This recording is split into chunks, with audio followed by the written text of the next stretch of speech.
இல்லை, பராசக்தி இது வந்து ஒரு படமாக பார்க்க முடியும். இந்தி போராட்டத்தில் எத்தனை பேர் கொல்லப்பட்டார்கள், கணக்கு சொன்னது 4 பேரோ 10 பேரோ 8 பேரோ, ஆனால் கொல்லப்பட்டது 200க்கும் மேற்பட்டவர்கள் அப்படின்றதையும் பதிவு செஞ்சுருக்காங்க. அந்த இந்தி எதிர்ப்பு அப்படின்றது இன்னைக்கு வரைக்கும் இருக்குது. 25 வருஷம் கழித்தாலும் நீ திருப்பி இந்த மாதிரி இதை தூக்கிட்டு வந்த அப்படின்னா அந்த காலகட்டத்து இளைஞர்கள் அதை எதிர்த்து துரத்துவாங்க. இதுதான் உண்மை. இதுதான் மத்திய அரசுக்கு கொடுக்கக்கூடிய எச்சரிக்கை. வந்து 2K பீரியட்லேயும் வந்து இந்த சங்கிகளை வந்து அலற விட்ட பராசக்தி அப்படின்ற மாதிரிலாம் சொல்கிறாங்க. அமித்ஷாவே நேரடியாக வில்லன் கேரக்டர் மாதிரி கூட கொண்டு வந்திருக்கலாம். ஆனால் சென்சாரில் டோட்டலாக விட மாட்டாங்கன்றதுக்காக ஜெயம் ரவியை கொண்டு வந்திருக்காங்க. அவர் இந்தியை புகுத்தணும்னு ஆசைப்படுறாருன்ற எங்கள் அமித்ஷாவா அவரை காட்டி அண்ணா அவர்கள் பேசிய ஒரு டயலாக் வந்து சென்சாரில் வந்து கட் பண்ணியிருக்காங்க. அதாவது வந்து இந்த அச்சம் இருக்கிற வரைக்கும் இந்த நாட்டை ஆள்றது வந்து அண்ணாதுரை தான். அது இருக்கு, அந்த டைலாக்ல பாதி இருக்குல்ல. அது மக்கள் அவ்வளோ முட்டாள் கிடையாது. தமிழ் மக்கள் ஆனாலே அண்ணாதுரைன்னு புரிஞ்சுக்குவாங்க. மூஞ்சியை காட்டினாலும் டைலாக்கே வேண்டாம், அண்ணாதுரை சொன்னது ஞாபகம் வந்துடும். அதனால் இவங்க சென்சார்ன்ற பேரில் மொக்கத்தனமாக அவங்களுக்கு எதிரான படத்தை அவங்களே ரொம்ப லட்டு மாதிரி பேரை கெடுத்துட போறீங்க அப்படின்ற மாதிரிலாம் வந்தது. ஸோ அந்த பராசக்தி இல்லை, அந்த மாதிரி பேரை கெடுக்கிற மாதிரிலாம் இல்லை, பேரை கொடுக்குற மாதிரி தான் இருக்குது. சிவகார்த்திகேயன் வந்து தப்பிச்சிட்டாருன்னு இல்லை, சிவகார்த்திகேயன் தான் அடுத்த சூப்பர் ஸ்டார்ன்றதுக்கு. ஜனநாயகன் கூட வந்து கிளாஷ் ஆகிற மாதிரி இருந்தது. அப்போ வந்து நிறைய பேர் சொன்னாங்க ஜனநாயகன் கூடலாம் அந்த படம் நிற்க முடியுமா. ஜனநாயகம் வெட்டு கூச்சல் தானே. சும்மா ஊயின்றது, இது பண்ணுறது துபாக்கு ஒரு பில்டப் விடுறது, டான்ஸு, அது வந்து ஒரு கலர்ஃபுல்லான ஒரு கோமாளி கூத்து. இது வந்து இப்போ இருக்க யங்ஸ்டர்ஸ்க்கு வந்து இது வந்து கனெக்ட் ஆகுது இல்லையா, கனெக்ட் பண்ணி தான் ஆகணும். இல்லைன்னா பிற்காலத்தில் பிச்சை எடுக்க வேண்டியது. நான் அவங்க அப்பாலாம் எப்படி படித்தார், இவங்களுக்கு எப்படி சோறு போடுறாரு, பர்கர் பீஸாலாம் வாங்கி கொடுக்குறாருன்னா அதுக்கு அந்த இந்தி போராட்டம் தான் காரணம். இல்லைன்னா இவங்க சுக்கா ரொட்டி பானிபூரி சாப்பிட்டுட்டு ஹிந்தியில் பேசிட்டு. சார் வணக்கம். வணக்கம்.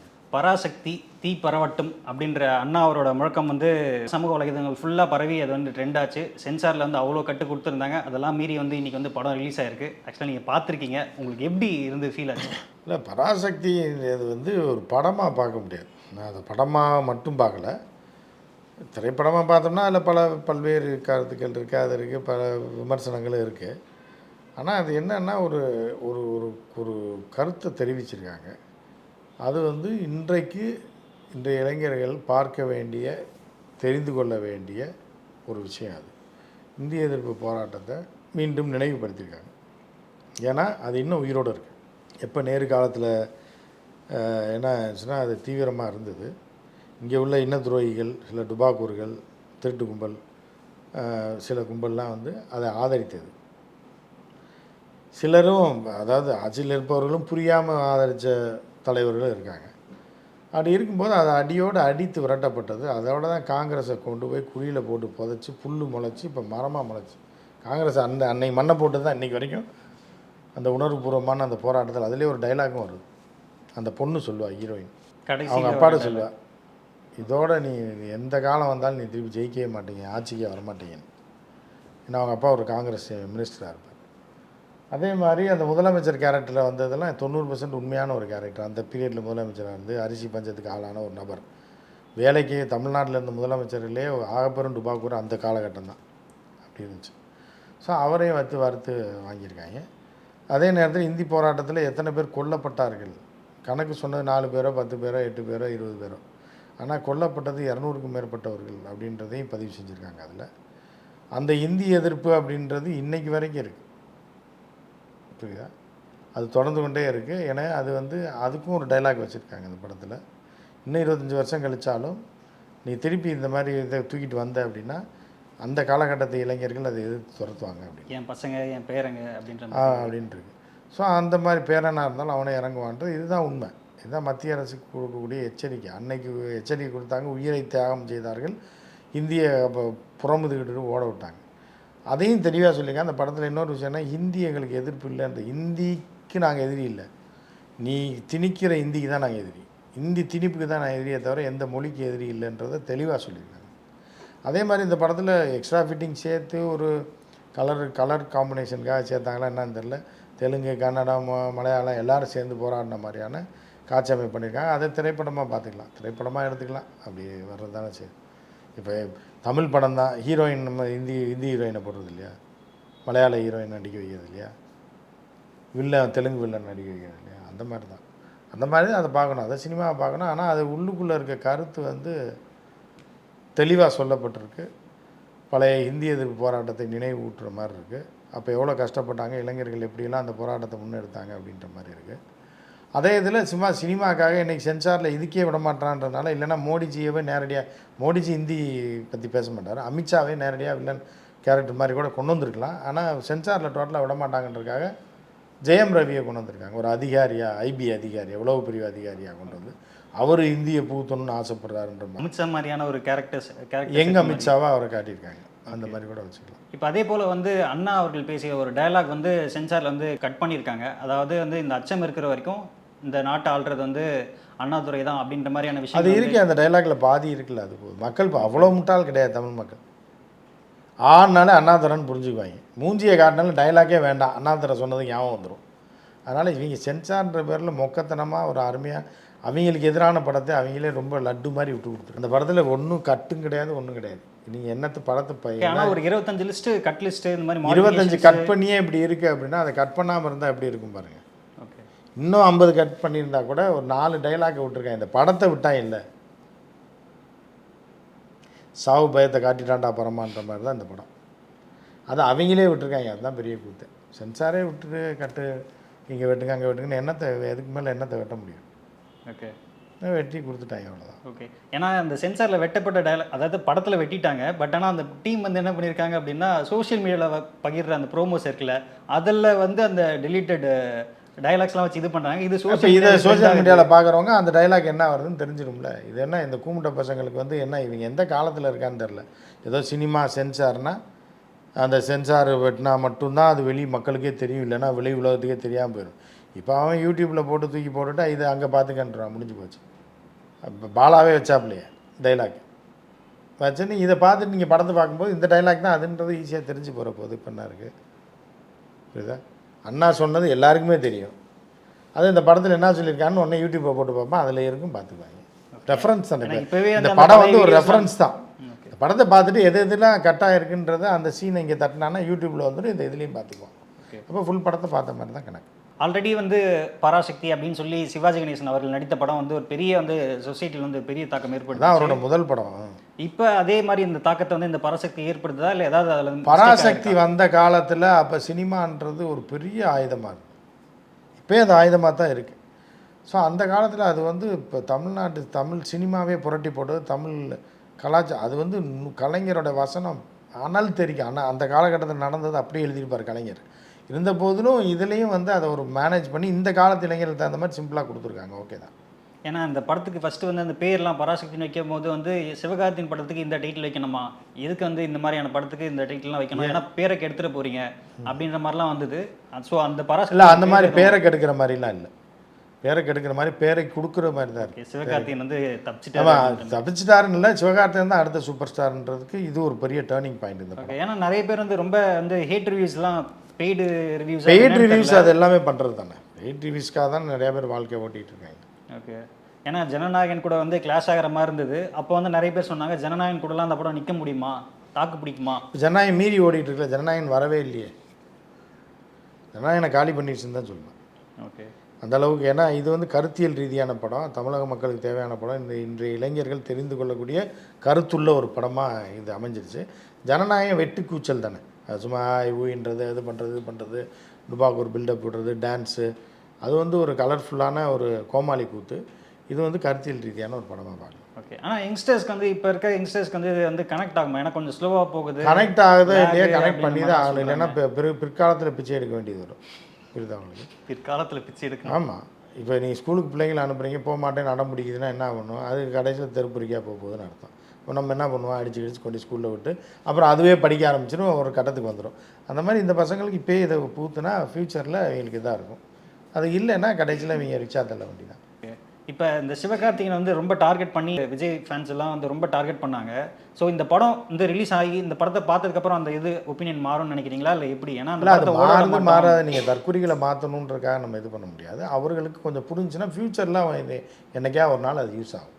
ஓகே. ஏன்னா அவங்களுக்காகவும் தான் சேர்த்து போராடுறாங்க அப்படின்ற அந்த விஷயம். அதே அவங்களுக்கு இப்போ கொஞ்சம் பேருக்குனாலும் புரியும். எல்லாரும் முட்டாள் கிடையாதுல்ல. சில பேர் உணர்ச்சி வசப்பட்டு போவான், அதுக்கப்புறம் தெரிஞ்சிருச்சுன்னா மாறிடுவான். அதுதான் அவர்களுக்கும் ஒரு ப்ளஸ் தான்.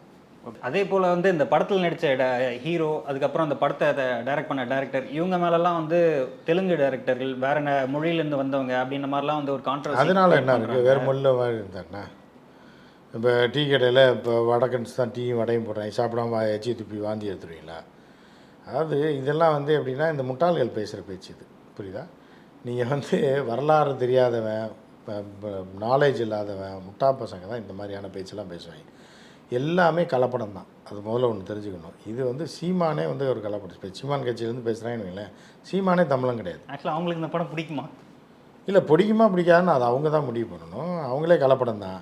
இதில் பெரிய விஷயம் என்ன அப்படின்னு பார்த்தீங்கன்னா, ராஜராஜ சோழன் இருக்காப்புல, நமக்கு தெரிஞ்சு வரலாற்றில் கல்வெட்டுகளில் இருக்கிறது இந்த 1000 வருஷத்தில் பார்த்தீங்க அப்படின்னா, ராஜேந்திர சோழனே தமிழன்னு எப்படி முடிவு பண்ணுவீங்கன்னு சொல்ல முடியாது, புரியுதா? இப்போ நம்ம வந்து தடம்பெய்த தமிழன் இதுக்கான ஆய்வு தற்காட்சி பல முறை போயிருக்கோம், சுற்றி இருக்கோம், பல கல்வெட்டுகளை படிச்சிருக்கோம், பார்த்துருக்கோம், பல ரிசர்ச்சர்ஸை பார்த்துருக்கோம். சோழ மாதேவியை வந்து மலையாளத்துக்கார பெண், சேர நாட்டு பெண், புரியுதா? அப்போ இந்த தமிழனுக்கும் மலையாளிக்கும் பிறந்த எப்படி தமிழன் ஆக முடியும்?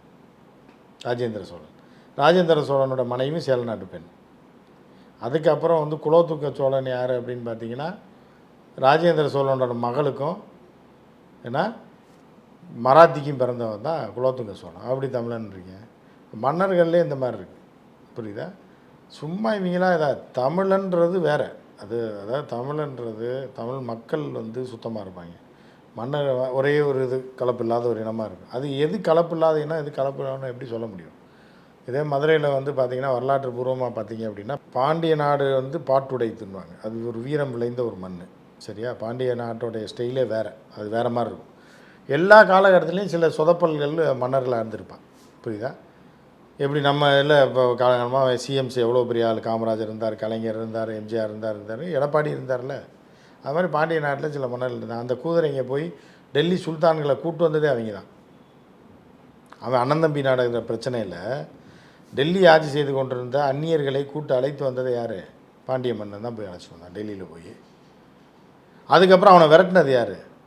ஆந்திராவிலேருந்து போய் அடுத்த வாரிசு 70 வருஷம் கழித்து 70 வருஷத்துலேருந்து 80 வருஷம் வரைக்கும் டெல்லி சுல்தான்கள் மதுரை சுல்தான் ஆட்சி பண்ணியிருந்தான். அவங்களை அடியோடு துரத்துனது யார்? ஆந்திராவை சேர்ந்த கிருஷ்ணதேவராயர் அவர்கள் வெளிவந்த மன்னர்கள் தான் வந்து அனுப்பிவிட்டான். அப்போ அவன் அன்னைக்கு அந்த தயவு இல்லைன்னா இவனை விரட்டியிருக்க முடியாது. இவன் இல்லைன்னா அவன் இவங்களாம் போய் கூட்டு வருவாங்க, இருப்பாங்க. அப்புறம் அந்த மக்கள் இங்கே தான் வாழ்வாங்க, இங்கே தான் இந்த மொழியை தான் பேசுவாங்க, தாய்மொழியாக அந்த தான் பேசுவாங்க. அப்புறம் நீ அந்நியன்மையா எப்படி சொல்லுவேன்? அப்படி பார்த்தா எல்லாருமே தமிழ் தான் தாய்மொழி. தாயே தமிழ் தான். மொழி இருந்தாலும் சரி, இனக்கூட்டமாக இருந்தாலும் சரி, ஜெனட்டிக்கலாக பார்த்தீங்கன்னா தமிழ் மரபுலேருந்து பிரிஞ்சது தான் தெலுங்கு, கன்னடா எல்லாம். அது அவன் ஒத்துக்கலைன்னா கூட ஜெனட்டிக்கலாக நீங்கள் ஆய்வு பண்ணீங்க அப்படின்னா அதுக்கு என்ன பண்ண சொல்கிறீங்க? அப்போ வந்து பாதி பேரை இங்கே இருக்கவங்க பூரா துரத்தி விட வேண்டியதான். சீமான் உட்பட சீமானை கேரளாவுக்கு துரத்தி விட வேண்டியதான், மீதி இருக்கணும் ஆந்திராவுக்கு துரத்தி விட வேண்டியதான். நீங்கள் வந்து இந்த மாதிரி நிறைய உங்களுக்கு டீட்டெயில்ஸ் தெரியும், நிறைய வந்து ஃபேக்ட்ஸ்லாம் தெரியும். ஸோ உங்களுக்கு வந்து இந்த படங்கள் வந்து திருப்தி அளிச்சுதா? ஏன்னா நிறைய ஃபிக்ஷன் இருக்குது. இல்லை திருப்தி, இது வந்து சினிமாங்க, இது ஒரு திரைப்படம். ஆனால் திரைப்படத்தை பார்த்தும் ஒருத்தனுக்கு ஓட்டு போடுறேன்னு போகிறாங்கல்ல, அந்த மாதிரி ஆட்களுக்கு வந்து இது இவர்களை மாற்றக்கூடிய ஒரு படமாக இருக்கும். இது வந்து இந்திய எதிர்ப்பு. இப்போ இன்றைக்கி நம்ம உட்காந்து பேசிகிட்டு இருக்கோம் அப்படின்னா, நம்ம அடிமைப்படாமல் இன்றைக்கி வரைக்கும் இருக்கோம்னா அது இந்திய எதிர்ப்பு போராட்டத்தினால தான். அப்போ ரத்னம், ஆமாம், அதை வந்து இப்போ உள்ள தற்கொலைகளுக்கு தெரிவிக்கிற ஜென்ரேஷனில் எல்லாரையும் தற்கொலைன்னு நம்ம சொல்ல முடியாது, ஒரு 40-50% இருக்குது, அதுகளுக்கு தெரிவிக்கிறதுக்கான படம் தான் இது. ஓகே. ஏன்னா இப்போயும் வந்து இந்த அதை மசாலா தடவி சொன்னால் தானே சாப்பிடுவாங்க. சின்ன குழந்தை கூட நீங்கள் பால் சோறை ஊட்டினா கூட திங்காது, அதுக்கு ஏதாவது கொஞ்சம் அது தடவி சர்க்கரை தடவி ஆயில் ஊட்டி விட்டா தான் திங்கும். ஸோ அந்த மாதிரி தான் இந்த திரைப்படத்தில் சில மசாலாக்கள்லாம் வச்சுட்டு சண்டை கிண்டை காட்சிகள், கதாநாயகி அவர் ரேடியோ பெட்டி தூக்கிட்டு போவா, இந்த மாதிரிலாம் சம்மந்தமே இல்லாத வரும். அதெல்லாம் நீங்கள் லாஜிக்காக பார்க்கக்கூடாது. அவள் வாய்ஸ் ஓவர் கொடுக்குறதுக்கு போவாள் இங்கே ஆல் இண்டியா ரேடியோவுக்கு போனால், அங்கே உள்ள டெக்னாலஜி வரைக்கும், டெலகாஸ்ட் டெக்னாலஜி வரைக்கும் தெரிஞ்சுட்டு ஒரு பெட்டியை தூக்கிட்டு வந்துடுவாள். அது வந்து அந்த ரூமில் இருந்து அவள் திருடிட்டு வருவாள், அது என்னன்னே தெரியாமல். அதெல்லாம் நம்ம பார்க்கக்கூடாது, அது திரைப்படத்தில் அதெல்லாம் நம்ம பார்க்கக்கூடாது. அது அப்படி தான் போய்ட்டு. இந்த இன்டர்வல் கிளைமேக்ஸ் அதெல்லாம் வந்து எப்படி சார் இருந்தது? எது இன்டர்வல் ஏதோ பாஷா ஒரு இன்டர்வல் ஞாபகப்படுத்தும் அப்படின்ற மாதிரிலாம் சொன்னாங்க, அதுக்காக கேட்குறேன். அப்படிலாம் ஒன்று இன்டர்வல்னு போட்டாங்க, போய் பார்த்தாண்டிங்க போயிட்டோமே தவிர அது நம்ம அது ஒரு பெரிய இதெல்லாம் இல்லை. கிளைமேக்ஸ் அந்த டைலாக், அதான் எத்தனை வருஷம் ஆனாலும் என்ன நீங்கள் உள்ளே வந்தேன்னா உன்னை அடிப்பேன்றது தான். ஆக்சுவலாக இப்போ வந்து 2K பீரியட்லேயும் வந்து இந்த சங்கிகளை வந்து அலற விட்ட பராசக்தி அப்படின்ற மாதிரிலாம் சொல்கிறாங்க. அந்த ஆமாம், 2K கிட்ஸுக்கு இதை இப்போ பராசக்தி பெரிய விஷயம் தான். ஏன்னா இதே பழைய பராசக்திலாம் அவங்களுக்கு சுத்தமாக புரியாது. இந்த புதிய பராசக்தி இது அவங்களுக்கு புரிஞ்சே ஆகணும். ஏன்னா அவங்க அப்பாலாம் எப்படி படித்தாரு, இவங்களுக்கு எப்படி சோறு போடுறாரு, பர்கர் பீஸாலாம் வாங்கி கொடுக்குறாருன்னா அதுக்கு அந்த இந்தி போராட்டம் தான் காரணம். இல்லைன்னா இவங்க சுக்கார ரொட்டியும் இதையும் தின்னுட்டு தெரிஞ்சிருப்பாங்க. இப்போ உள்ள 2K கிட்ஸ் எல்லாம் பானிபூரி சாப்பிட்டுட்டு ஹிந்தியில் பேசிட்டு நீங்களாக சுற்றி தெரிஞ்சிருப்பாங்க. ஸோ இப்போ இவங்க நல்லா வளமாக வாழ்கிறாங்கன்னா அவங்க அப்பா தாத்தா காலத்தில் போட்ட அடி போட்டது அவங்க அப்பா வளர்ந்து இவங்களுக்கு சோறு போட்டுட்ருக்காருன்றதை இவங்க புரிஞ்சுக்கணுன்றது தான் ஒரு இதாக இந்த படத்தோட செய்தியாக. ஓகே சார், அண்ணாவின் முழக்கம் தீ பரவட்டம், அது இந்த பராசக்தி மூலம் மீண்டும் பரவட்டும் அப்படின்னு சொல்லி நம்ம எதிர்பார்க்கலாம் சார். ரொம்ப நன்றி சார்.